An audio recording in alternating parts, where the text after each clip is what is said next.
Welcome friends, channel corner class में आपका स्वागत है। मैं भय कुमार आपका फिर से एक बार हार्दिक स्वागत करता हूं।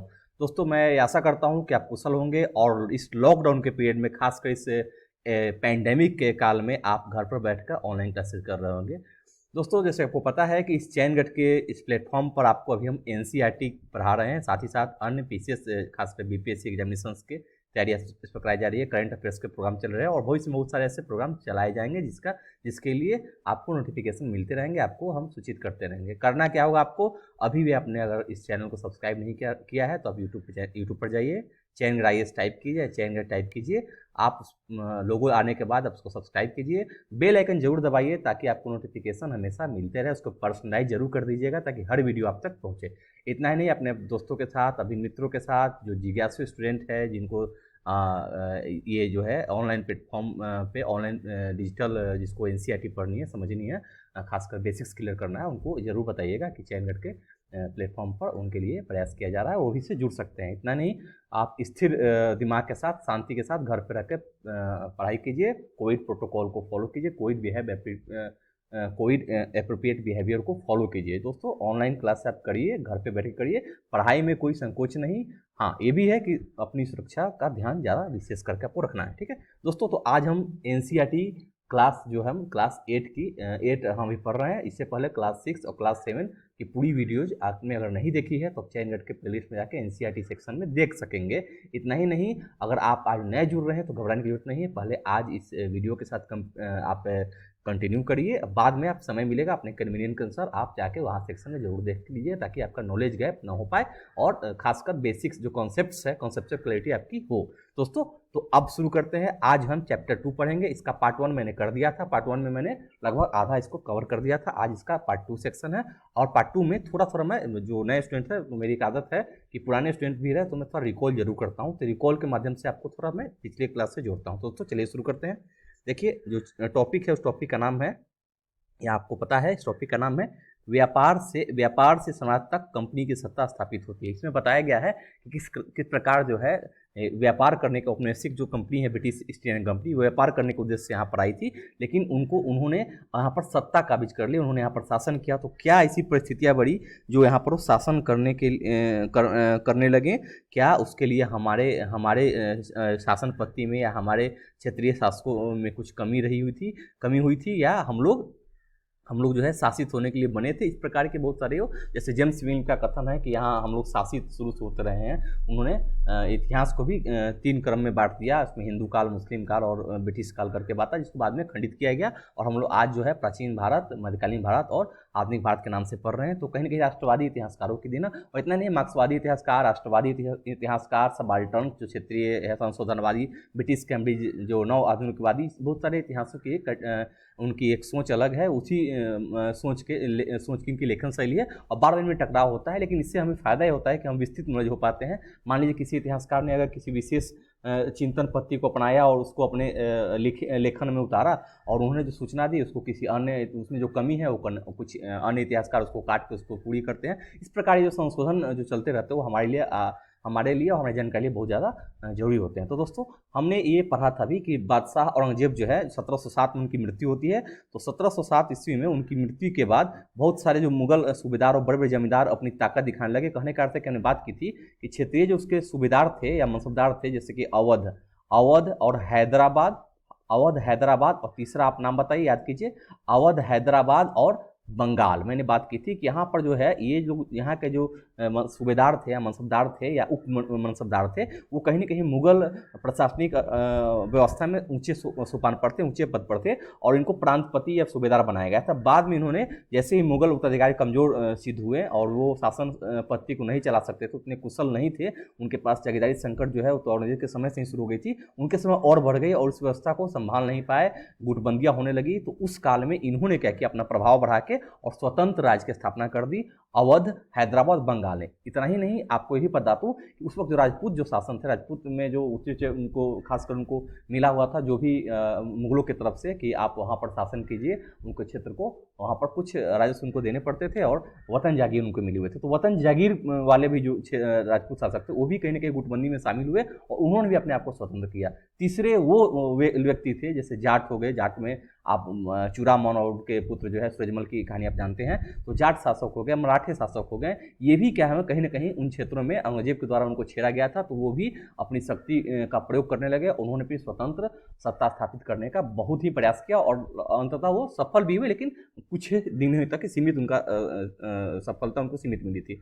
तो यही आपको जाना, ये एक फिगर भी मैंने आपको दिखाया था किस तरह बहादुर शाह जफर को गिरफ्तार करके रंगून भेजा जा रहा है और इनके पुत्रों को इनके सामने ही मार दिया जा रहा है। तो ये बहुत ही मार्मिक चित्र है। कारण क्या है, 1857 के विद्रोह में इनको क्या किया था, ये मुगलों को बहादुर जाफर को अपना नेता मान लिया था विद्रोहियों ने। तो यहाँ पर क्या हुआ, कंपनी ने बहादुर जाफर को देश छोड़ने के लिए मजबूर कर दिया, रंगून भेज दिया कुछ पेंशन के साथ, और उनके जफर के सामने उनके बेटों को मार दिया ताकि उत्तराधिकार वाली समस्या ही खत्म हो जाए। फिर मैंने ईस्ट इंडिया कंपनी का आना उसके बारे में बताया था, किस प्रकार ब्रिटिश का जो आइलैंड है आप देख रहे हैं, ये ब्रिटिश आइलैंड यहाँ से जो है एक तो समुद्र मार्ग के जरिए यहाँ पर देख रहे हैं कि केप ऑफ गुड अफ्रीका जो अभी साउथ अफ्रीका वहाँ का केप ऑफ गुड से होकर समुद्री यात्रा से ये गाड़ी कटाते हैं और ये यात्रा का क्रम है। कुछ लोग अस्त्र मार्ग से यहाँ आते हैं, फिर यहाँ जल मार्ग पकड़ते हैं, फिर यहाँ करते हुए यहाँ पर बम्बई मद्रास आते हैं। तो आप देख रहे हैं कि विभिन्न माध्यमों से ये लोग क्या कर रहे हैं, कोई स्थल मार्ग से, कोई व्यापारिक मार्ग से, कोई समुद्र मार्ग से, और कोई स्थल और जल मार्ग दोनों का प्रयोग करते हुए भारत में व्यापार करने के लिए आ रहे हैं। क्योंकि इनके पास संसाधन इतने ज़्यादा हैं कि ये चाहते हैं कि अपने संसाधनों को खासकर ट्रेड करके कमाएं। तो ट्रेड के अंतर्गत ये आ रहे हैं और ट्रेड का सिलसिला बन रहा है।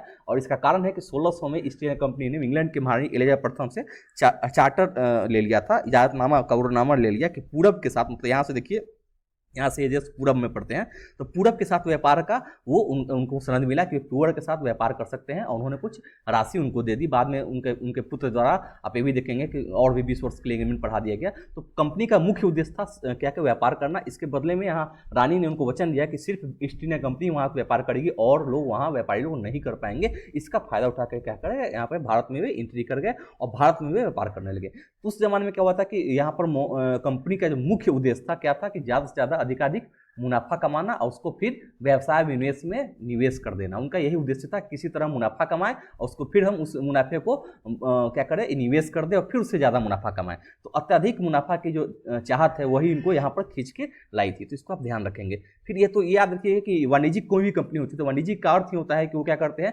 ज़्यादा उनका ये पेशा होता है कि वो मुनाफा कमाना चाहते हैं। तो क्या करेंगे, सस्ते माल पर कच्चे उत्पाद खरीदेंगे, उसको जो फैक्टर कॉस्ट होगा या उसको लागत जो कॉस्ट होगा उस पर फिर उसको बनाएंगे, उत्पाद में जो लगी उसके बाद वो मुनाफा करने के लिए कुछ प्रिंट रेट तय करेंगे, उसके बाद वो ज़्यादा से ज़्यादा मुनाफा कमाएंगे, व्यापार करेंगे। तो वाणिज्यिक का कार्य आज भी कमर्शियल जो वर्क होते हैं उसमें क्या होता है, ज़्यादा उद्देश्य होता है मुनाफा कमाना, ना कि वो वेलफेयर करते हैं, वो ज़्यादा से ज़्यादा मुनाफा कमाना चाहते हैं। तो उस कंपनी का यही उद्देश्य था कि कितना अधिक हम मुनाफा कमा सके। लेकिन ये भी है कि यूरोपीय और भी जो देश हैं वहाँ पर आप देखेंगे, पुर्तगाल इससे पहले ही आ चुके थे भारत में, पुर्तगालीज है, डच है, डेनिश है और भी फ्रेंच भी हैं। वो सभी क्या है, धीरे धीरे वो भी क्या कर रहे हैं, पूरब के साथ व्यापार करना चाहते हैं। और कहीं ना कहीं इन कंपनियों में टकराव भी होता है, और जहाँ जहाँ वो कंपनी है, अगर भारत में टकराव होता है तो विश्व के अन्य देशों में उसका प्रभाव पड़ता है, विश्व के अन्य देशों में टकराव होता है तो भारत में उसका प्रभाव पड़ता है। इसको मैं बताऊंगा जब स्पेसिफिक टॉपिक पर आऊंगा। आपको ये भी जानना है कि आखिर हो क्यों रहा है, क्योंकि उस समय सारी जो आप देखेंगे कि यूरोपीय जो देश है वो कहीं ना कहीं व्यापार विनिवेश में कहीं कहीं तलाश रहे, मार्केट तलाश से रहे जहाँ से उनको अधिक लाभ हो सके। तो ये स्थिति बहुत कम बेश चलती रहती है। तो इसके बारे में आप जान जाए कि सबसे पहले पुर्तगाल के खोजी यात्री की बात हमने की थी, वास्को डी गामा उनका नाम था। उन्होंने 1498 में पहली बार भारत तक पहुंचने की समुद्री मार्ग का पता लगाया था। तो यहाँ पर ये भी आप जाने कि वास्को डी गामा ने पहली बार खोजा, और उसके बाद ये भी जान जाइए कि वहाँ से उसके बाद वो गुत्थियाँ खुल गई, और ये 2 बार भी वास्को डी गामा एक बार और आए थे यहाँ पर, तो ये भी 2 बार इन्होंने यात्रा की थी। तो इसको आप जानिए कि वास्को डी गामा ने जो साहसी कदम उठाया उससे और भी संभावनाएं बढ़ गई, और यहाँ पर अन्य लोगों के द्वारा भी हिंद महासागर में व्यापार की संभावना तस्ने लगे। कुछ ही समय बाद फ्रांसीसी व्यापारी भी आ गए, और यहाँ यही है कि ये सभी लगभग एक ही व्यापार करते हैं। क्योंकि यहाँ भारत में जो है, भारत में बने जो सूती कपड़े थे या रेशम की वस्त्र थे, उनकी मांग यूरोपीय बाजार में बहुत ज़्यादा थी। इतना ही नहीं, आप देखेंगे काली मिर्च, लौंग, इलायची और दालचीनी जो मसाले हैं उनकी डिमांड भी यूरोपीय मार्केट में थी। यूरोपीय संपन्न प्रभुत्व लोगों के पास थी, जो संपन्न लोग थे वो इसका सेवन करते थे, मांस को पका के खाने में इसका प्रयोग वो करते थे उनको। तो ये भारतीय मसालों के यहाँ देखिए कि ब्लैक डायमंड तक कहा गया है, डायमंड की संज्ञा भी दी गई है। तो क्यों? क्योंकि ये भारतीय मसाले वहाँ बहुत ही ज़्यादा डिमांडेबल थे, और यहाँ से कंपनी क्या करती थी, जो भी कंपनी आती थी यहाँ से सस्ते सामान सस्ते दाम पर उठाती थी और वहाँ महंगे दाम पर बेचती थी, मुनाफा कमाती थी। तो यूरोपीय कंपनी जो है बार बार इसमें भारतीय बाजार में प्रतिस्पर्धा करने लगे, कीमतें बढ़ने लगी और मुनाफा गिरने लगा। क्योंकि पहले होता है मोनोपोली होता था किसी एक कंपनी का, कि भारतीय बाजार में उसका ये है तो ये कंपनी बहुत कमा रही है, यहाँ से कच्चे माल ले रही है, फिर वापस ले जाकर अपने यूरोपीय देशों में बेच रही है। लेकिन बाद में क्या हुआ कि बहुत सारी कंपनी जब आ जाएंगे तो इनमें क्या हुआ कि अब माल के खोज में ये एक ही, चूँकि हमारे जो उत्पादन करता है कहीं ना कहीं एक ही क्षेत्र के हैं, तो यहाँ पर इनके द्वारा क्या होगा, बाइफेटिंग मतलब बार बार मोनोपोली तोड़ा जाएगा, सामान कुछ उच्च दाम कुछ नीच कुछ एडवांस की सिस्टम में चल पड़ेगी, और इस प्रकार उनका है यहाँ पर मुनाफा इनका घट जाएगा, क्योंकि एक सामान को अगर एक व्यक्ति बेचे तो ज़्यादा मुनाफा। ये भी देख लिए कि आपके आसपास के घर के आसपास आवासीय इलाके में जहाँ रहते हैं एक दुकान है तो बहुत ही ज़्यादा ऑथोरिटी के साथ चलाता है, क्योंकि वो आसपास कोई इसका कंपटीटर नहीं है। लेकिन जैसे 2-4 दुकान खुलते हैं तो आपकी बार्गेनिंग चाहो, परचेजिंग पावर तो आपके पास ऑलरेडी है, लेकिन बार्गेनिंग पावर आपके यहाँ पे आती है, कस्टमर को फायदा होता है, कस्टमर बार्गेनिंग करेगा कि आप इतना में नहीं देंगे तो बगल वाला देगा। उसमें क्या होता है कि बाजार में क्या होता है, एक प्रकार की मानक स्थापित होती है और लोग जो है ज़्यादा मुनाफा ना करके कुछ रियल जो वैल्यू होती है उसके साथ चलाना चाहेंगे, क्योंकि उनको मार्केट में बने रहना। यही चाह यहाँ कंपनियों के साथ हो रही है, कोई कंपनी भी नहीं चाहेगा कि उनका मार्केट खराब हो। लेकिन क्या हुआ, इस बीच में कंपनी वाले क्या कर रहे हैं कि वहाँ जो शासन जहाँ वहाँ जिस भी क्षेत्र में है, भारत के जो मुगल वंश के जो शासक स्थापित है, तो यहाँ बादशाहों को क्या कर रहे हैं, बरगला रहे हैं, उनको अपने अधीन करना चाहते हैं, एक दूसरे के विरुद्ध यहाँ षड्यंत्र रच रहे हैं और कहीं ना कहीं चाहते हैं कि कंपनी जो है उनको इस मार्केट से बाहर निकाल दे। इस क्रम में देखेंगे कि क्षेत्रीय शासकों के काम में अरंगा भी डालने लगेंगे, फूट डालने लगेंगे, और इसी क्रम में क्या हुआ, इनके साथ भी अंग्रेज उलझ पड़ेंगे। कुछ ब्रिटिश कंपनी जो है वो फ्रांसीसी कंपनियां से उलझ लेगी, उसका प्रभाव भारतीय शासक के बीच पड़ेंगे। तो इस प्रकार के जो चीज़ें हैं वो इस समय हो रही हैं, इसकी चर्चा हमने पिछले वीडियो में की थी, आप उसको जाके वॉच कर लीजिएगा, क्योंकि उसमें मैंने लगभग बहुत ही अच्छा समझा के आपको डायग्राम के द्वारा बता दिया है। तो यहाँ पर अब बात करिएगा कि जब मुगल बादशाह आते हैं तो वो क्या करते हैं, मुगल बादशाह के समय यूरोपीय कंपनी क्या करती है, खासकर ब्रिटिश कंपनी जो है वो वहाँ से फरमान जारी करवाती है शासकों से और कहती है कि हमें फरमान जारी कर दीजिए, हमें इतने क्षेत्रों के हमें ये दे दीजिए, हम यहाँ पर व्यापार व्यवसाय करेंगे और आपके बदले में आपको टैक्स देंगे। कभी कभी ये भी डिमांड करते हैं कि आप उनको शुल्क मुक्त व्यापार करने दीजिए, टैरिफ मत लगाइए। तो शासक जो है उनको क्षेत्र दे देता है, लेकिन बाद में क्या करते हैं, जो कंपनी तो व्यापार करती है फ्री में, यहाँ कंपनी के जो अधिकारी जो होते हैं वो भी क्या करते हैं, मुक्त फ्री में व्यापार करना चाहते हैं, अपना स्वतंत्र व्यापार करते हैं। इसका ये विरोध करते हैं मुगल जो भी क्षेत्रीय शासक कह रहे हैं कि आप तो कर ही नहीं, साथ साथ ये कंपनी के जो व्यक्तिगत जो व्यापार हो रहे हैं जो अधिकारियों के, उसका अभी हमें शुल्क नहीं मिल रहा, तो मुझे घाटा हो रहा है। दूसरी तरफ अगर इनको अगर छूट दी जाएगी तो ये क्षेत्रीय जो भारतीय कंपनियां हैं, भारतीय जो बाजार में जो लोग हैं, जो शिल्पकार है, उनको भी कंपनी के तहत छूट दी गई थी, शासकों द्वारा देने की मांग की और दी भी थी। इसका विरोध करते थे कि नहीं ये गलत है, फिर हम नहीं चल पाएंगे। तो यहाँ देखेंगे क्लैश की बहुत ज़्यादा संभावनाएं आपको दिखाई देंगी, और यही काल है जब क्लैश जो है बहुत ज़्यादा स्तर पर बढ़ने लगती है, तो कंपनी एक दूसरे में उलझती है, फिर क्षेत्रीय शासन में उनका प्रभाव बढ़ते चला जाता है और क्षेत्रीय शासकों को उन्होंने कमजोर करना शुरू कर दिया। यहाँ के महाजनों को, ठेकेदारों को, बड़े बड़े संपूर्ण प्रभुत्व व्यक्ति वालों को अंग्रेजों ने अपने अधीन करना शुरू कर दिया, उनको अपने प्रभाव में लेना शुरू कर दिया और गुटबंदी करा के इन्होंने युद्ध करवा के किसी तरह अपने शासन स्थापित कर दिया। और बाद में ये फिर कहने लगे कि हमने तो जीता है, हमने इन क्षेत्रों को जीता है। इन्होंने कभी ये स्वीकार नहीं किया कि हमने छल से जीता है, इन्होंने कहा कि हमने जीता है और बाद में उसको भारत की जरूरत बना लेंगे, वो विकास से जोड़ने लगे। व्हाइट मैन बर्डन्स नाम की किताबें छपने लगी कि श्वेतों का अधिकार है कि वो इनको शिक्षित करे। तो ये बाद में हमारे संस्कृति के पहले तो शुरुआती चरण में क्या करते हैं, ये हमारे गुणगान करते हैं, चूंकि इनको अधिकाधिक लाभ कमाना होता है, व्यापार करना है। बाद में कहने लगे कि नहीं आपको सुधार की जरूरत है, और बाद में हमारी संस्कृति को नीचा दिखाने लगेंगे, बहुत ज़्यादा छेड़छाड़ करेंगे संस्कृति। उनका उद्देश्य क्या होता है, वित्तीय चरण में बहुत ज़्यादा ये कमर्शियल होने लगते हैं, इनके पास उद्योग धंधे का विकास होता है ब्रिटेन में, और ये उद्योग धंधों का फिर प्रसार करना चाहते हैं अपने औपनिवेशिक देशों में। इस क्रम देखेंगे बहुत जारी संघर्ष की, टकराव का एक काल है, और यह जो क्रम है इसमें जनता के लिए, खासकर जो आम मानस है उनके लिए बहुत ही ज़्यादा दुखदायी होता है, किसानों को ज़्यादा कर का भार झेलना पड़ता है। अब व्यापार से युद्ध तक की बात की, रॉबर्ट क्लाइव महोदय, यहाँ देखिए 18वीं सदी के शुरुआत में कंपनी, यहाँ देखिए कंपनी और बंगाल के नवाबों का टकराव काफी बढ़ गया। कारण ने बता दिया था कि अंग्रेज की मृत्यु के बाद बंगाल के नवाब अपनी ताकत दिखाने लगे थे। उस समय दूसरी क्षेत्रीय ताकतों की स्थिति ऐसी ही थी। मुर्शिद कुली खान के बाद अलीवर्दी खान जो उसका भतीजा था, उसके बाद सिराजुद्दौला जो उसका नाती था, बंगाल के नवाब बने। ये सभी शक्तिशाली शासक थे, उन्होंने कंपनी की रियायतें देने से मना कर दिया,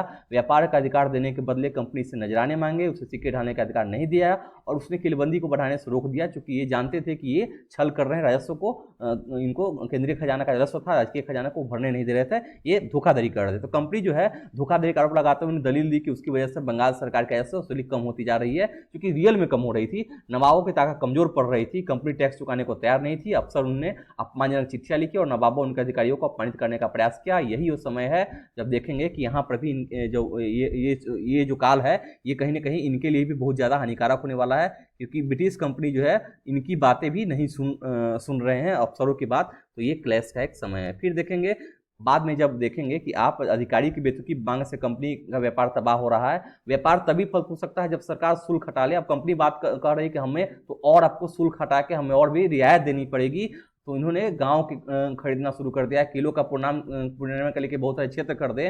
तो दिनों दिन जो टकराव हो गए तो स्थिति क्या हुई, प्लासी के युद्ध में शुरू हुई। तो प्लासी के युद्ध के बारे में जाने, प्लासी के युद्ध में क्या हुआ, 1756 में अलीवर्दी खान की मृत्यु के बाद जब सिराजउद्दौला बंगाल के नवाब बनते हैं तो कंपनी को सिराजउद्दौला की ताकत से काफी भय था। सिराजउद्दौला की जगह कंपनी एक ऐसी कठपुतली नवाब बनना चाहती थी जिससे व्यापारिक रियायतें और अन्य सुविधा आसानी से देने में आनाकानी न है। कहने का है कि कठपुतली का अर्थ है कि वो उसके इशारे पर चले, कंपनी के इशारे पर चले। और यहाँ सिराजउद्दौला जो है वो थोड़ा ज्यादा ही ऑथोरिटी वाला है, वो ज्यादा ही प्रभावशाली जो है शासक है। तो यहाँ क्या करें कि यहाँ ब्रिटिश कंपनी ने शुरू में सिराजउद्दौला के प्रति, जो सिराजउद्दौला जब चुनने वाला था, जब शासक बनने का चुनाव होने वाला था, उसके जो प्रतिद्वंदी थे खसीटी बेगम थे, उसका एक भाई भी था, तो उसको कहीं ना कहीं अंग्रेजों ने साथ दिया। तो इसी क्रम में सिराजउद्दौला जब बादशाह, अंततः जब सिराजउद्दौला सफल होता है बादशाह बनने में, वहां पर तो नवाब बनने में, तो देखेंगे कि सिराजउद्दौला तो पहले ही जान चुका है कि कंपनी ने हमारा साथ नहीं दिया है। तो कंपनी जो है जब हार जाती है तो जब सिराजउद्दौला ने क्या किया, जब शासक नवाब बनने के बाद राज्य के राजनीतिक मामलों में टांग अड़ाना बंद कर दे, कंपनी किलेबंदी रोक के बाकायदा राजस्व ऐसा प्रमाण जारी कर दिया कंपनी के लिए।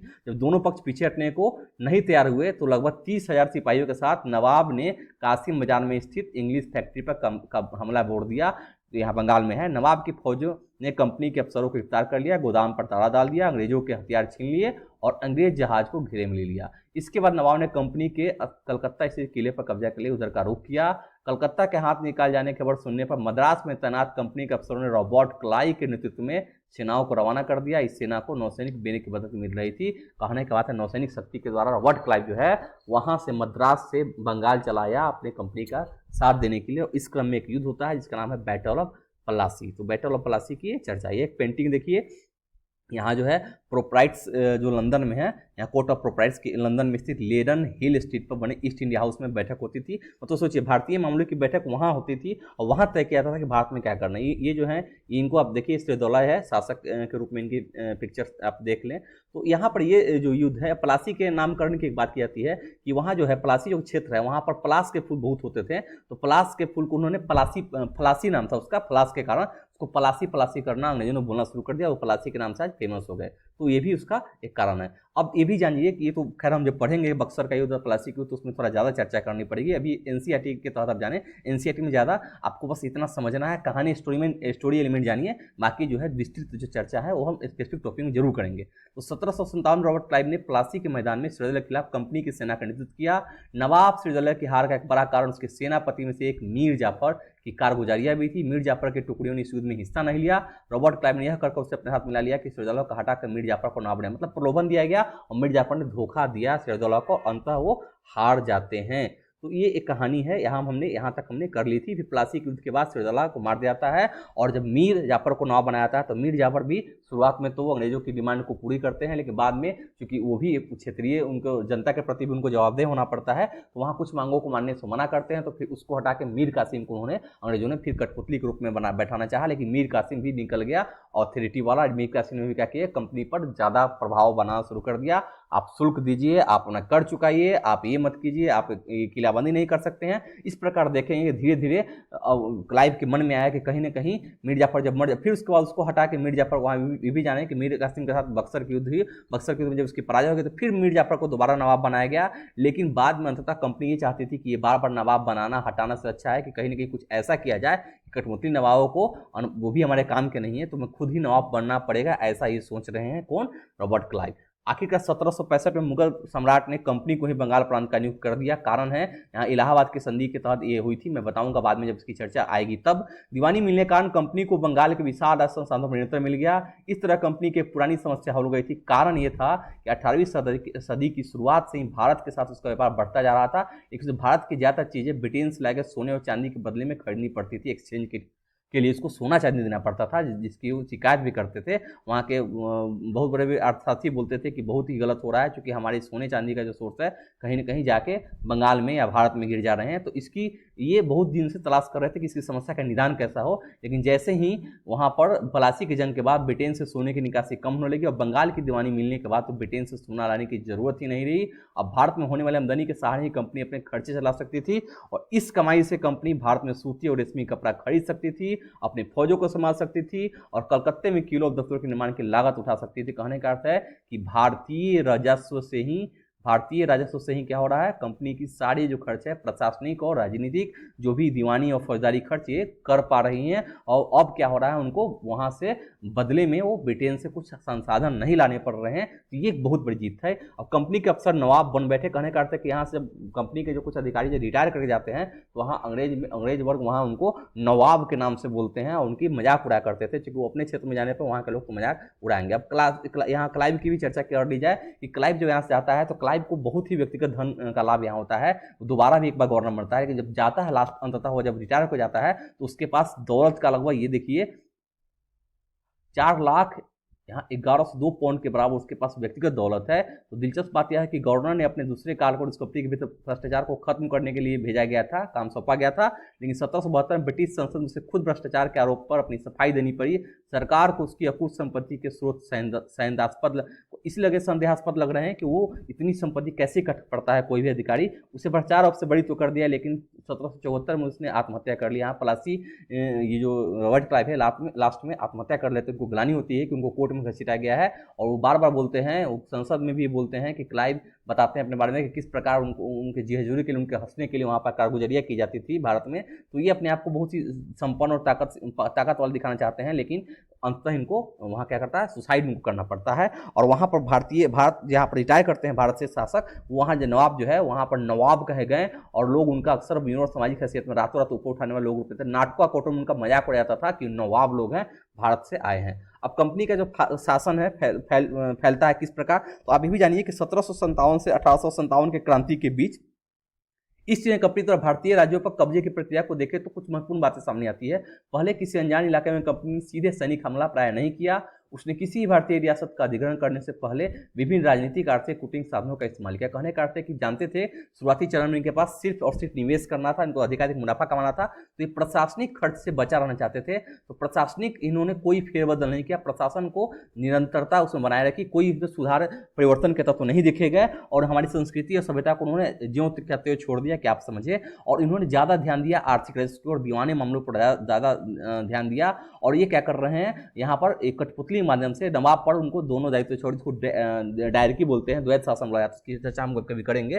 तो यहाँ जो है इन चीज़ों, लेकिन जैसे ही कंपनी का मार्केट जो है औद्योगिक क्रांति होती है, और हम देखते हैं कि वाणिज्य चरण के बाद जैसे ही पूंजीवादी चरण आता है, तो पूंजीवादी चरण में देखेंगे कि वहाँ बड़े बड़े फैक्ट्री स्थापित हो गए हैं, बहुत सारे माल के रूप में कच्चे माल चाहिए, उनको मार्केट चाहिए, तो मार्केट के विस्तार के लिए उनको भारत दिखाई देता है। और वो चाहते हैं, कंपनी वाला ये चाहता है, वहाँ का साम्राज्य ये चाहती है कि ज़्यादा से ज़्यादा क्षेत्र के भारतीय क्षेत्र को अपने हम कब्जे में ले लें, ताकि हम अपने माल को अधिकाधिक लोगों तक पहुंचा सके। तो ये भी अब जानेंगे। इस क्रम में क्या करते हैं कि इन्होंने क्या किया, आप ये भी जानते हैं कि इन्होंने सहायक संधि का सहारा लिया। सहायक संधि के तहत उन्होंने बहुत सारे क्षेत्र को जीता, कुशासन के आधार पर अवध को हड़प लिया, और इस प्रकार इन्होंने ये भी एक नियम बनाई। और नियम सहायक संधि के तहत उन्होंने क्या किया कि जो बंदोबस्त उनके स्वतंत्र सेनाएं रखने का अधिकार नहीं, मतलब कहने का अर्थ है कि सहायक संधि के जिन क्षेत्रों को जीता वहाँ पर एक रेजिडेंट रख दिया, और उनको उनका जो खर्च है वहाँ के शासक देते थे। तो कहने का अर्थ है कि अब जो है इनका जो मुख्य उद्देश्य है वो है भारतीय क्षेत्रों को अपने हस्तगत कर लेना, ताकि वो अपने सामानों को मार्केट में बेच सके, ज़्यादा से ज़्यादा लोगों तक पहुंचा सके और अधिक आर्थिक मुनाफा कमा सके। तो इनका उद्देश्य बदलता है, तो इन्होंने थोड़ा प्रशासन में भी छेड़छाड़ शुरू कर दिया, ये अब जानिए। ठीक है, तो यहाँ पर ये भी देखिए कि यहाँ पर सहायक सेना के रखरखाव के लिए कंपनी को पैसा कौन देंगे, तो वहाँ भारतीय जिस क्षेत्र में रेजिडेंट रहेंगे वो देंगे। अगर भारतीय शासक रकम अदा करने में चूक जाएंगे तो जुर्माने के तौर पर उनका इलाका कंपनी अपने कब्जे में ले लेती थी। उदाहरण के लिए रिचर्ड वेलेस्ली गवर्नर जनरल, जो इनका कार्यकाल देखिए 1798-1705 था, उस समय अवध के नवाब को 1801 में अपना आधा इलाका कंपनी को सौंपने के लिए मजबूर किया गया, क्योंकि नवाब सहायक सेना के लिए पैसा अदा करने में चूक गए थे। इस आधार पर हैदराबाद के कई इलाके छीन लिए गए। तो कहने का अर्थ एक बहाना है, कोई ना कोई बहाना से अपने उस क्षेत्र को अपने अंतर्गत ये ले लेते थे। तो ये भी जानिए, यहाँ पर रेजिडेंट की चर्चा हमने कर दी थी पिछली वीडियो में। अब हम आज का जो टॉपिक है उस पर ध्यान देंगे। आज हम पढ़ने वाले थे टीपू सुल्तान के बारे में, जिसको शेर ए मैसूर कहा जाता है। तो यहाँ टीपू सुल्तान की पिक्चर यह ध्यान से देखिए। जब कंपनी को अपनी राजनीति को आर्थिक हितों पर खतरा दिखाई दिया तो कंपनी ने प्रत्यक्ष सैनिक टकराव का रास्ता भी अपनाया। दक्षिण भारतीय राज्य मैसूर के उदाहरण से यह बात समझी जा सकती है। हैदर अली इनके पिताजी का नाम है, शासनकाल 1761-1782, और उनके विख्यात पुत्र टीपू सुल्तान शासनकाल 1782, मतलब हैदर अली की मृत्यु के बाद 1799 जब इनकी मृत्यु हो जाती है युद्ध में, चतुर्थ आंग्ल मैसूर युद्ध में, तब तक जैसे शक्तिशाली शासकों के नेतृत्व में मैसूर काफी ताकतवर हो चुका था। मालादर तट पर होने वाला मैसूर रियासत को नियंत्रण में था। वहां से कंपनी काली मिर्च और इलायची खरीदती थी। क्योंकि देखिए ये जो व्यापारिक मालाबार जो तट है, यहाँ जो कोरोमंडल है, जो मालाबार तट है, आप जानते हैं मालाबार तट का जो है मसाले के लिए बहुत फेमस है ये क्षेत्र। यहाँ मसाला ज़्यादा उत्पादन होता है और एक पोर्ट है, बंदरगाह शहर भी है। तो यहाँ पर देखिए तो बहुत ज़्यादा आर्थिक रूप से बहुत संपन्न क्षेत्र है, तो यहाँ पर कब्जा करना बहुत जरूरी था। तो इसलिए कंपनी की यहाँ पर उद्देश्य थी कि बार बार मिर्च और इलायची जो हम खरीदते हैं, काली मिर्च, उनको ज़्यादा पैसा देना पड़ता है। अगर इन क्षेत्रों को अपने हस्तगत कर लिया जाए तो हमें ज़्यादा मुनाफा होगा और अधिकाधिक हम यहाँ पर अगर पहुँच गए तो हमें दिक्कत आगे नहीं होगी। यही में टकराव का कारण ये भी होता है। 1785 में टीपू सुल्तान ने अपनी रियासत में पड़ने वाले बंदरगाहों से चंदन की लकड़ी, काली मिर्च और इलायची का निर्यात रोक दिया। सुल्तान ने स्थानीय सौदागरों को भी कंपनी के साथ कारोबार करने से रोक दिया था। टीपू सुल्तान ने भारत में रहने वाले फ्रांसीसी व्यापारियों से घनिष्ठ संबंध विकसित किए और उनकी मदद से अपनी सेना का आधुनिकीकरण किया। कहने का अर्थ है कि इसलिए ब्रिटिश के लिए खटकते टीपू सुल्तान की ये उनके जो प्रतिद्वंदी थे, व्यापारिक प्रतिद्वंदी, फ्रांसीसी कंपनी से इनकी घनिष्ठता थी और फ्रांसीसी कंपनी के सहारे ये क्या करते थे, साथ देके अपने सेना का अधिकारी कर रहे हैं, तोप का इस्तेमाल कर रहे हैं, बहुत सारे फैक्ट्री लगा रहे हैं। तो ये जो है अंग्रेजों के लिए बहुत ही खटकने वाले दृश्य थे। एक चित्र 9 देखिए, टीपू सुल्तान के बेटों को बंधक के रूप में कार्नवालिस के सामने पेश किया जा रहा है।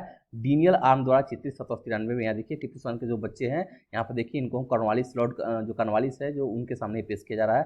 कंपनी की फौजों को हैदर अली और टीपू सुल्तान ने कई बार युद्ध में हराया था, लेकिन 1792 में मराठों, हैदराबाद के निजाम और कंपनी के संयुक्त फौजों के हमले के बाद टीपू सुल्तान को अंग्रेजों से संधि करनी पड़ी। इस संधि के तहत उनके 2 बेटों को अंग्रेजों के बंधक रूप में अपने पास रख लिया। ब्रिटिश चित्रकारों को ऐसे देश की तस्वीर बनाने में मजा आता था जिनसे में अंग्रेजी की सत्ता की विजय दिखाई देती थी। क्योंकि ये दिखाना चाहते कि ये पिक्चर बनाने का यही है कि हमने यहाँ के स्थानीय शासकों को हरा दिया, इनका उद्देश्य ये रहता था।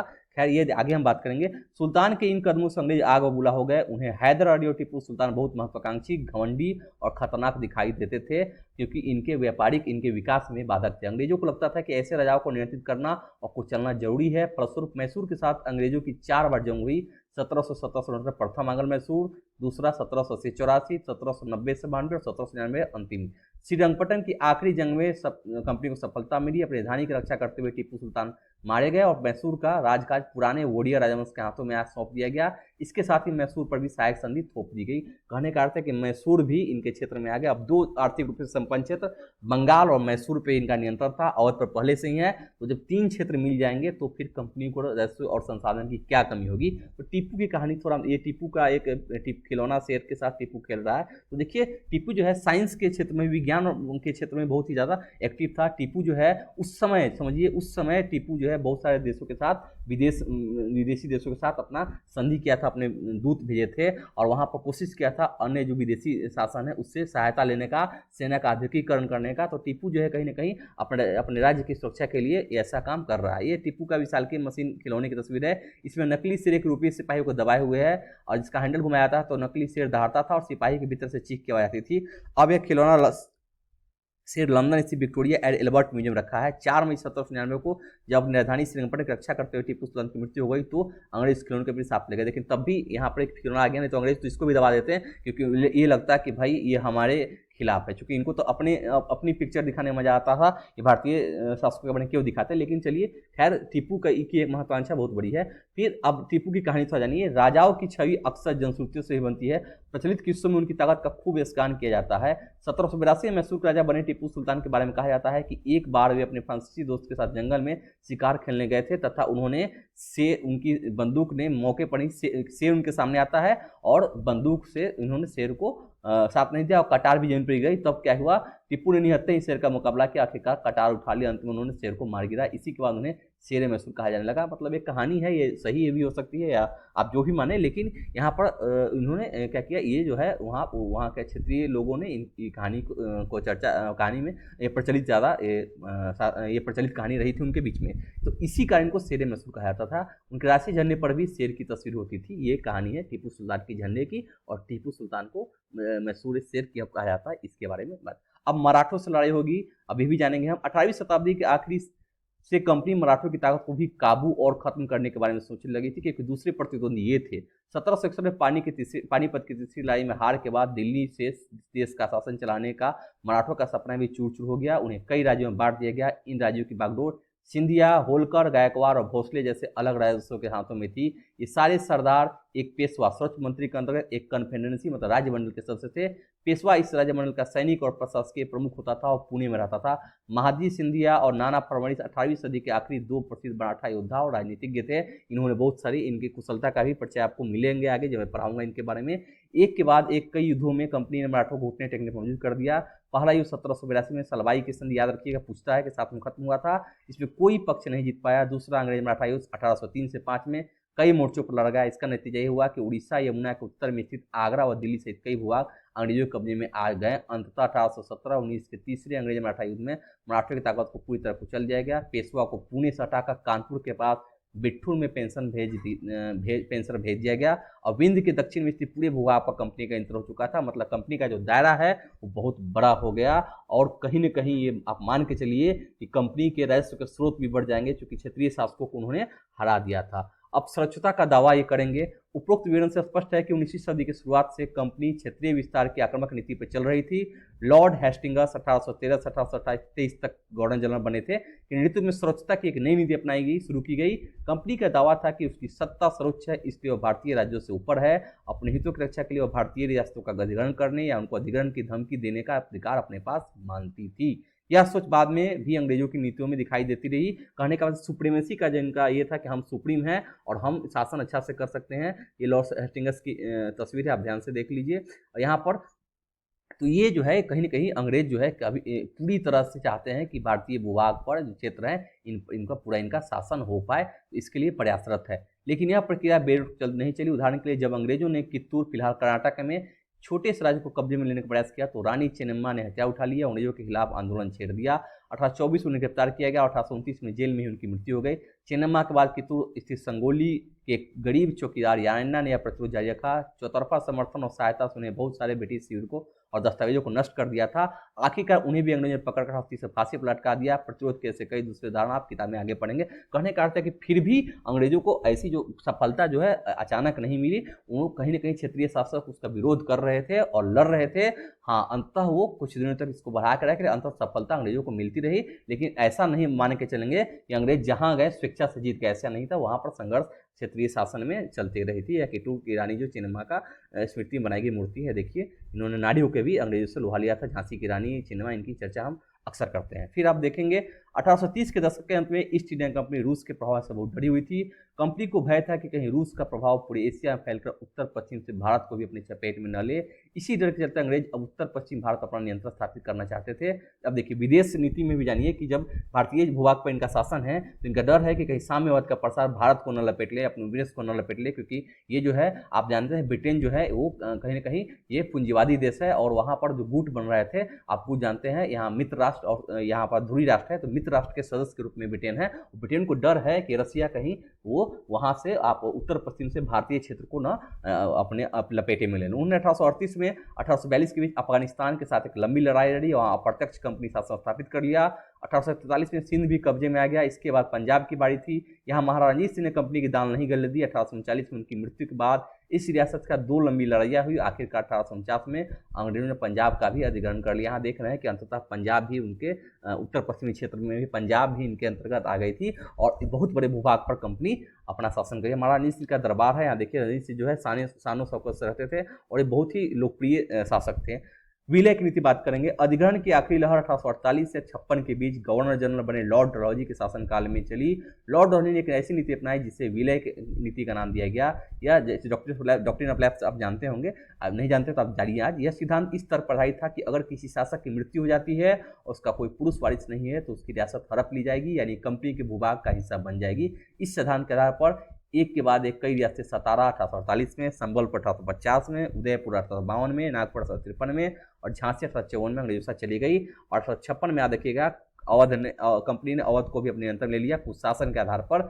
इस बार अंग्रेजों ने एक नया तर्क दिया। उन्होंने कहा कि अवध की जनता को नवाब के कुशासन से आजाद कराने के लिए कर्तव्य से बंधे हुए हैं। कि कितना अच्छा वर्ड यूज करते थे, कर्तव्य की बात करते थे, नैतिकता की बात नहीं करेंगे, कर्तव्य की बात जरूर करेंगे। इसलिए वे अधिक अवध पर कब्जा करने को मजबूर है। अपने प्रिय नवाब को जिस तरह गद्दी से हटाया गया उसे देखकर लोगों में गुस्सा भड़क उठा। अवध के लोग भी 1857 के महाविद्रोह में शामिल हो गए, क्योंकि अवध के नवाब कहीं न कहीं उनके सत्ता के प्रतीक थे और उनको अपमानित करके हटाया गया था। तो इसका देखेंगे जिन क्षेत्रों में शासकों का अपमान हुआ, वहां पर देखेंगे उन क्षेत्रों के लोगों ने 1857 क्रांति में बहुत ही ज्यादा हिस्सा लिया था। अब ये मान के सबलपुर के वीर सुंदर साय का चित्र है, इन्होंने भी आंदोलन में साथ दिया था और आंदोलन किया था अंग्रेजों के खिलाफ। ये क्षेत्र देखिए पहले जो है, दोनों मैप को ध्यान से देखिए, ये ब्रिटिश शासन का क्षेत्र पहले कितना है, देखिए इतना छोटा है, कलकत्ता, बनारस, हैदराबाद, मैसूर है। लेकिन बाद में देखिए ब्रिटिश का जो क्षेत्र है कहीं ना कहीं इतने बड़े क्षेत्र तक फैल चुका है और ब्रिटिश शासन का दायरा बढ़ते जा रहा है। 1797 का एक पिक्चर है और ये 1840 के समय था। आगे देखें कि जब एक समय आएगा जब 1857 के क्रांति के बाद दिल्ली भी इनके अंतर्गत है, लखनऊ तो ऑलरेडी है, इन सभी क्षेत्रों पर उत्तर पश्चिम का प्रांत भी जो है इनके अंतर्गत आ जाता है। भारत में अंग्रेजों की फैलती सत्ताएं का एक पिक्चर था। इस नक्शे को भारत के वर्तमान राजनीतिक नक्शे के साथ रखकर देखें, तीनों अक्सर उन इलाके पहचान कर जो ब्रिटिश शासन के अंतर्गत नहीं थे। आप बताइए, आप देखिए, आप देख जरूर बताइएगा वीडियो में कौन कौन से नक्शा, आप कमेंट कर बताइएगा। अब नए शासन की स्थापना करते हैं, अंग्रेजी शासन की स्थापना।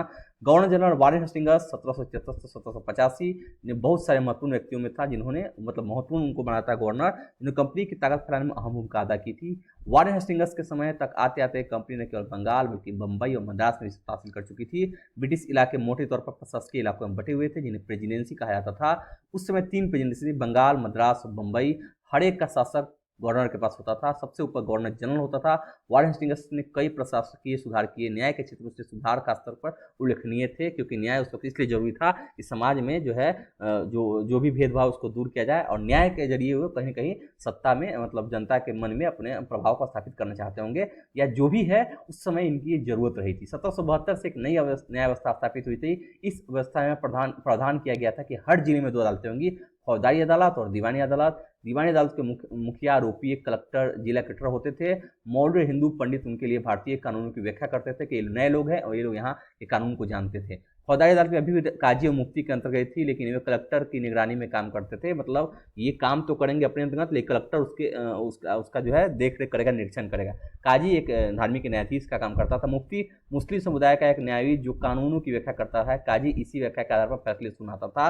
मुफ्ती जो है धार्मिक गुरु टाइप के हो गए। महाभियोग का अर्थ है जब इंग्लैंड के हाउस ऑफ कॉमन्स में किसी व्यक्ति के खिलाफ दुराचरण का आरोप लगाया जाता था तो हाउस ऑफ लॉर्ड्स जो संसद का सदन है उस व्यक्ति के खिलाफ मुकदमा चलता था, इसे महाभियोग कहा जाता था। इम्पीचमेंट आप जानते हैं, वही आज इम्पीचमेंट के रूप में प्रयोग हो रहा है। ये देखिए यहाँ पर एक वारेन हेस्टिंग्स का मुकदमा आरजी प्लाट द्वारा चित्र 1789 में वारेन हेस्टिंग्स पे मुकदमा चला गया था। जब वारेन हेस्टिंग्स 1785 में इंग्लैंड उठा तो एडमंड बेकर बर्के ने उस पर बंगाल की शासन सही ढंग से न चलाने का आरोप जड़ दिया। इस आरोप के हेस्टिंग्स को ब्रिटिश संसद में महाभियोग का चलाया गया जो 7 साल का चला था। यहाँ भी आप ध्यान रखिएगा, यहाँ शासन करने के बाद जब भी यहाँ से जाते हैं वहाँ ब्रिटेन में भी उनके साथ वहाँ पर शासन कहीं कहीं केस होता था, उनको वहाँ पर केस लड़नी पड़ती थी। एक बड़ी समस्या थी कि ब्राह्मण पंडित धर्मशास्त्र की अलग अलग शाखाओं के हिसाब से स्थानीय कानून की अलग अलग व्याख्या कर देते थे। इस भिन्नता को खत्म करके समरूपता लाने के लिए 1775 में 11 पंडितों को भारतीय कानूनों का एक संकलन तैयार करने का काम सौंपा गया। एन.बी. हॉल्ट हेड ने इस संकलन करने में अनुवाद किया। 1778 तक यूरोपीय न्यायाधीशों के लिए मुस्लिम कानून की भी एक संहिता तैयार कर ली गई थी। 1773 के रेवटिंग एक्ट के तहत एक नए सर्वोच्च न्यायालय की स्थापना की गई। इसके अलावा कलकत्ता में अपीलीय अदालत, सदर निजामत अदालत की भी स्थापना की गई। कहने का अर्थ है कि अंग्रेज जो है इस मामले में बहुत ही ज़्यादा एक्टिव थे। इन्होंने क्या किया, यहाँ के कानूनों का संग्रह करवाया। यहाँ के हिंदू जो धर्म शास्त्र बोलता है उसका भी इंग्लिश में उसका रूपांतरण करवाया गया और कहीं न कहीं इन्होंने उसको आधार बना के रेगुलेटिंग एक्ट के तहत कलकत्ता उच्च न्यायालय की स्थापना की और सदर निजामत जो अदालत है और अपीलीय अदालत की स्थापना की गई। भारतीय जिले में कलेक्टर सबसे बड़ा ओहदा होता था, जैसा कि नाम से ही पता चलता है। उसका मुख्य काम लगान और कर इकट्ठा करना तथा न्यायाधीशों, पुलिस अधिकारियों और दरोगा की सहायता से जिले में कानून व्यवस्था बनाना होता था। उसका कार्यकाल कलेक्ट्रेट सत्ता और संरक्षण का नया केंद्र बन गया था, जिस पुराने सत्ता केंद्रों को हाशिए पर ढकेल दिया। और कलेक्टर का ऑफिस आज भी आप कलेक्टर का जो हम नाम लेते हैं वो कहीं ना कहीं वहाँ से जुड़ी हुई थी। देखिए कंपनी की फौज, कंपनी के साथ भारत में शासन और सुधार के लिए नए विचार तो आए, लेकिन उसकी असली सत्ता सैनिक ताकत में थी। मुगल फौज मुख्य रूप से घुड़सवार मतलब घोड़े पर चलने वाले प्रशिक्षित जो जवान थे और पैदल सेना थी। उन्हें तीरंदाजी और तलवारबाजी का प्रशिक्षण दिया जाता था। सेना में सवारों का दबदबा रहता था और मुगल समाज को विशाल पेशेवर प्रशिक्षण वाली पैदल सेना की जरूरत महसूस नहीं होती थी। ग्रामीण इलाकों में सशस्त्र किसानों की बड़ी संख्या थी। स्थानीय जमींदार मुगलों को जरूरत पड़ने पर पैदल सिपाही मुहैया कराते थे। उस वक्त कहीं कहीं समानतों पर निर्भर थे। 18वीं सदी में जब अवध और बनारस जैसे रियासतों में किसानों को भर्ती करके उनके पेशेवर सैनिक प्रशिक्षण दिलाने लगा, जब सूरत बदलने लगी। ईस्ट इंडिया कंपनी ने जब अपनी सेना के लिए भर्ती शुरू की, उसने भी यही तरीका अपनाया। अंग्रेज अपनी सेना को सिपाही, जो भारतीय सब सिपाही से बना था, आर्मी कहते थे, सिपो आर्मी, ठीक है। 1820 के दशक से जैसे जैसे युद्ध तकनीक बदलने लगी, कंपनी की सेना में घुड़सवार टुकड़ियों की जरूरत कम होती गई। इसकी वजह यह थी कि ब्रिटिश साम्राज्य वर्मा, अफगानिस्तान और मिस्र में भी लड़ रहा था, जहां सिपाही मस्केट, तोड़ेदार बंदूक और मैचलॉक से लैस होते थे। कंपनी की सेना के सिपाहियों को बदलती सैनिक आवश्यकता का ध्यान रखना पड़ता था, और अब उसकी पैदल टुकड़ी ज्यादा महत्वपूर्ण होती जा रही थी। कहने का अर्थ है कि जब बंदूक है तो घुड़सवार सेना और तलवार की क्या जरूरत है। 19वीं सदी की शुरुआत में अंग्रेज एक समरूप सैनिक संस्कृति विकसित करने लगे थे। सिपाहियों को यूरोपीय ढंग से प्रशिक्षण किया जाता, प्रशिक्षण, अभ्यास और अनुशासन सिखाया जाने लगा। अब उनका जीवन पहले से भी ज्यादा क्या हो गया, पहले से भी ज्यादा क्या होने वाला है, नियंत्रित था। इस कोशिश में कभी कभी समस्याएं भी आ जाती थी, क्योंकि पेशेवर सिपाहियों की सेना खड़ा करने के चक्कर में अंग्रेज कई बार जातीय समुदाय की भावनाओं को नजरअंदाज कर देते थे, क्योंकि भारतीय संस्कृति में तो जाति धर्म को ज़्यादा ही तवज्जो दी जाती थी उस वक्त। तो ये भला लोग अपनी जातीय और धार्मिक भावनाओं को इतनी आसानी से कैसे छोड़ सकते थे, आज तक नहीं छोड़ पाए हैं, तो तब की ये बात हम क्या करें। क्या वे खुद को अपने समुदाय का सदस्य मानने की वजह से सिपाही मान सकते थे? सिपाही क्या महसूस करते थे, अपने जीवन और अपनी पहचान यानी वे कौन है, इस बात के एहसास में जो बदलाव आ रहे थे, उन्हें सिपाहियों ने किस तरह देखा। 1857 के विद्रोह में सिपाहियों की इस दुनिया की झलक मिला हुआ है। इस विद्रोह के बारे में आप अध्याय पाठ्य कहने का अर्थ है कि आप ये मान के चलिए कि सिपाही भले ही भारतीय लोगों से उन्होंने सिपाही बनाया, लेकिन वे सभी को एक साथ खिलाते थे, पिलाते थे, प्रशिक्षित देते थे। वहाँ पर जाति पाति भारतीय समाज में थी, और धर्म के मामले में ये लोग क्या थे, बहुत ज़्यादा संकीर्ण मानसिकता वाले लोग थे। उस समय की बात मैं कर रहा हूँ। तो वहाँ पर यहाँ इनको दिक्कतें होती थी, चूँकि ओहदा को देखते थे, इस क्रम को देखते थे, और कहीं ना कहीं ये जो है सिपाहियों के मन में भी एक 1857 का भी सिपाही लोग भी क्या कहते हैं, भाग लेते हैं। तो कहीं ये दिखाता है कि इनमें भी रोष था, क्योंकि अंग्रेजों ने यहाँ के सामाजिक ढांचे को तोड़ने का प्रयास किया था। अब निष्कर्ष देखेंगे, ईस्ट इंडिया कंपनी एक व्यापारिक कंपनी से बढ़ते बढ़ते एक भौगोलिक औपनिवेशिक शक्ति बन गई। 19वीं सदी की शुरुआत में नई भाप तकनीक के आने से यह प्रक्रिया और तेज हुई। तब तक समुद्र मार्ग से भारत पहुंचने में 6 से 8 माह का समय लग जाता था। भाप से चलने वाले जहाजों ने यह यात्रा 3 हफ्तों में समेट दिया। जब भी वैज्ञानिक क्रांति होगी, जब भाप से चलने वाले जेट इंजन बन जाएंगे, या मतलब बड़े बड़े जहाज बन जाएंगे, तो इनकी जो समुद्री यात्रा की जो समय है वो कम हो जाएगी, दक्षता ज़्यादा बढ़ जाएगी। इसके बाद तो ज़्यादा से ज़्यादा अंग्रेज और उनके परिवार भारत जैसे दूर देश से आने लगे। 1857 तक भारतीय उपमहाद्वीप के 63% भूभाग पर 78% आबादी पर कंपनी का सीधा शासन स्थापित हो चुका था। देश के शेष भूभाग और आबादी पर कंपनी का अप्रत्यक्ष प्रभाव था। इस प्रकार व्यापारिक स्तर पर ईस्ट इंडिया कंपनी पूरे भारत को अपने नियंत्रण में ले चुकी थी, और यही वो चाहते थे। यही वो समय है जब देखेंगे कि यहाँ पर कंपनी जो है कहीं ना कहीं भारतीय भूभाग को अपने अधीन करके, एक पिक्चर ये देख लीजिए, और यहाँ पर शासन कर रही है। कंपनी के लिए काम करने वाला बंगाल का एक सवार एक अज्ञात भारतीय चित्रकार अपनाया गया है, और यहाँ देखिए बंगाल के सवार को किस प्रकार दिखाया गया है। तो ये भी देखिए कि वहाँ यहाँ के सैनिक है, तो यहीं के इसमें दिखाने की जरूरत पड़ेगी। ठीक है, ये हेस्टिंगस जो उन पर जब ये चलता है मुकदमा, तो क्या बोलते हैं, मैं सबके शत्रु और पीड़क पर महायोग चला रहा हूँ, वहाँ पर बात की गई थी। वार्डन हेस्टिंगस के महायोग की कार्रवाई के दौरान एडमंड बर्क ने एक उत्तेजनापूर्ण भाषण दिया, जिसका एक प्रकार ये है। अब देखिए क्या कहा बर्क महोदय ने, मैं उनके हेस्टिंगस के बारे में कह रहा है, ऊपर भारत के लोगों की ओर से महायोग चला रहा हूँ, जिनके अधिकारों को उन्होंने पैरों तले रौंद दिया, और जिनके देश को उन्होंने रेगिस्तान बना दिया। अंत मानव स्वभाव के नाम पर, स्त्री पुरुष के नाम पर, हर उम्र के नाम पर, हर ओहदे के नाम पर मैं सबके साझा शत्रु और सबसे उत्प्रेरक पर महायोग चला रहा हूँ। यह बर्क महोदय का है कि उन्होंने यहाँ कुव्यवस्था के लिए उनको जिम्मेदार ठहराया था। धर्मशास्त्र की बात करेंगे। संस्कृत की ऐसी कृतियाँ जिनमें सामाजिक तौर तरीकों, आचरण के सिद्धांत की व्याख्या की जाती है, ये धर्मशास्त्र ईसा पूर्व 500 वर्ष से पहले लिखे गए थे। वर्ष में भी पहले लिखेगा, मतलब हमारे जो धर्म ग्रंथ जो कहते हैं, खासकर न्यायपत्ति जो कहती है, उसके बारे में इसकी चर्चा है। सवार मतलब घुड़सवार भी होते हैं, पैदल सैनिक भी होते हैं। मस्केट पैदल सिपाहियों द्वारा इस्तेमाल की जाने वाली एक भारी बंदूक, जिसको मस्केट गन कहा जाता था। मैचलॉक शुरुआती दौर की बंदूक, जिसे बारूद को माचिस से चिंगारी दी जाती थी, तब छुड़ी जाती थी। तो ये सब बाद में आप देखेंगे। फ्लिंट लॉक तो बाद में आएंगे। तो यहाँ पर देख रहे हैं आप कि यहाँ पर कंपनी का एक छोटा मोटा एग्जाम्पल दिया, किस प्रकार कंपनी जो है व्यापारिक उद्देश्य से आई थी, और बाद में कंपनी ने यहाँ सत्ता स्थापित कर दी। अब मैं बताता हूँ कि एनसीईआरटी में उस समय अन्यत्र क्या हुआ था, उसकी चर्चा एक बार जरूर की जाती है। तो उस समय पैरेलल में जब ये कंपनी का ये काम हो रहा है, तो विदेश में क्या होते हैं, यहाँ देखिए दक्षिण अफ्रीका में दास व्यापार होता है। लिस्बन पुर्तगाल से दास व्यापार की चर्चा आपने सुनी होगी। डच व्यापारी 17वीं सदी में दक्षिण अफ्रीका पहुंचे। जल्द ही दास व्यापार शुरू हो गया। लोगों को बंधक बनाकर जंजीरों बांधकर दास व्यापार बाजारों में बेचाता था।